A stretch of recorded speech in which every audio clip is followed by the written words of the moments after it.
នាកំឡុងឆ្នាំ1993នៅតំបន់ដីភ្នំខេត្តបៃលិនដែលរឿងមួយនេះបានផ្ដល់មកដល់ទំព័រនិទានអមនុស្សដោយអ៊ំប្រុសសូនមានគ្រួសារកសិករមួយគ្រួសារដែលគ្រប់គ្នាស្គាល់ថាជាមនុស្សមានចិត្តតស៊ូបំផុតគ្រួសារនេះមានសមាជិក4នាក់គឺប្តីប្រពន្ធកូនប្រុសច្បងនិងកូនស្រីពៅពួកគេបានមកតាំងលំនៅកណ្ដាលព្រៃភ្នំដោយចាប់ផ្ដើមពីការរុករានដីដុះស្មៅចិត្តរហូតក្លាយជាចំការបន្លែបង្ការនិងដំណាំមានបៃលិនយ៉ាងខៀវខ្ចីជារៀងរាល់ព្រឹកគេតែងឃើញឪពុកនិងកូនប្រុសកាន់ដងចបដើរទៅចំការ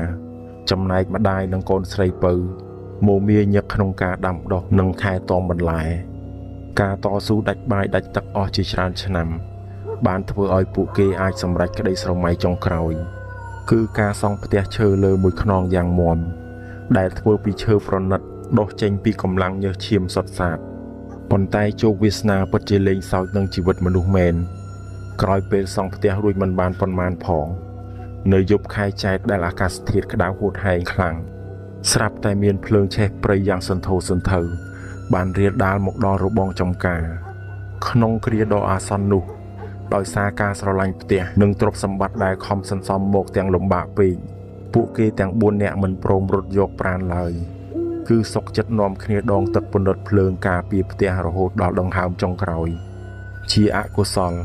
កម្លាំងភ្លើងបានព័ទ្ធជុំវិញផ្ទះជិតឈឹងផ្សែងខ្មៅដ៏ពុលបានធ្វើឲ្យពួកគេឆ្លក់ដកដង្ហើមមិនរួច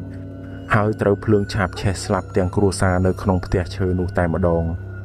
បន្សល់ទុកតែសាកសពដែលខ្លោចខ្មៅគួរឲ្យសង្វេគបំផុតរឿងហេតុចម្លែកបានចាប់ផ្ដើមកើតឡើងតាំងពីពេលធ្វើបុណ្យសពមកម្លេះនៅយប់ដែលតម្កល់សពអ្នកភូមិដែលជួយកំដរបានឮសំឡេងមនុស្សដើរក្រឹកក្រាកនៅលើផ្ទះបើទោះបីជាគ្មានមនុស្សស្នាក់នៅតតែសោះពេលខ្លះគេឮសំឡេងកូនស្រីពៅយំខ្សឹកខ្សួលសុំឲ្យជួយថាក្តៅណាស់ម៉ែចេញពីក្នុងគំនរឈើដែលឆេះអស់ពាក់កណ្ដាលសំបីតែភ្លើងទៀនធូបដែលអុជនៅមុខមឈូសក៏តែងតែរលត់ដោយគ្មានខ្យល់បក់ហើយមានក្លិនខ្លោចសាច់មនុស្សភាយមកម្ដងម្កាលធ្វើឲ្យអ្នកភូមិព្រឺខ្នងខ្ញាក់មិនហ៊ានងាកមើលក្រោយឡើយក្រោយពេលធ្វើបុណ្យរួចវិញ្ញាណរបស់ពួកគេហាក់ដូចជាមិនទៅណាពីផ្ទះនិងចំការនោះឡើយអ្នកភូមិដែលធ្វើដំណើរកាត់មុខផ្ទះនោះនៅពេលព្រលប់តែងតែឃើញស្រមោលមនុស្ស4នាក់ឈររេរង់នៅមុខរបងចំការអ្នកខ្លះទៀតបានឮសំឡេងដងទឹកអណ្ដូងនិងសំឡេងបោះស្លឹកឈើចេញពីក្នុងចំការយ៉ាងច្បាស់ប៉ុន្តែនៅពេលចូលទៅមើលបែរជាស្ងាត់ឈឹងឃើញតែផ្ទះបែកបាក់និងស្មៅដោះចិត្តទៅវិញរឿងរ៉ាវដ៏រន្ធត់បំផុតបានកើតឡើងចំពោះបុរស2នាក់ដែលត្រឡប់មកពីផឹកស្រវឹងជោគជាំដោយឃើញដំណាំបន្លែក្នុងចំការនោះនៅតែដុះល្អខៀវខ្ចីពួកគេក៏លោភចូលទៅបេះទាំងចិត្តប្រហើនមិនខ្លាចញញើតនឹងពាក្យដំណាល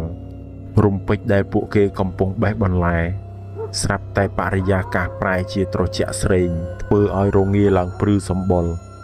សំឡេងក្រឹកក្រាកនៃក្តារទ្វារឈើចាស់ចាប់ផ្ដើមបន្លឺឡើងយ៉ាងរណ្ដើននៅពេលពួកគេងាកទៅមើល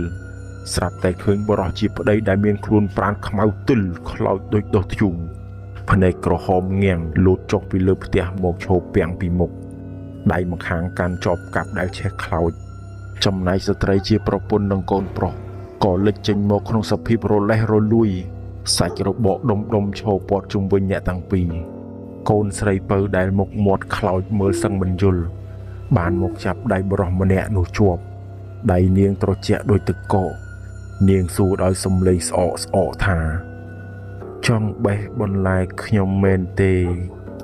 រំពេចនោះវិញ្ញាណទាំង4បានស្រែកព្រមគ្នាសំឡេងនោះលាន់ឮខ្ទោព្រៃធ្វើឲ្យអ្នកភូមិទាំងពីរភ័យខ្លាំងរហូតដល់សន្លប់បាត់ស្មារតីលុះព្រឹកឡើងទើបគេឃើញពួកគេដេកស្ដុកស្ដឹងនៅកណ្ដាលចំការដោយមានស្នាមរៀមដៃខ្លោចជាប់លើស្មានិងកដៃយ៉ាងច្បាស់ក្រឡែតរឿងរ៉ាវដ៏រន្ធត់នេះក៏បានដាស់តឿនមនុស្សគ្រប់គ្នាឲ្យដឹងថារបស់របរអ្នកដទៃ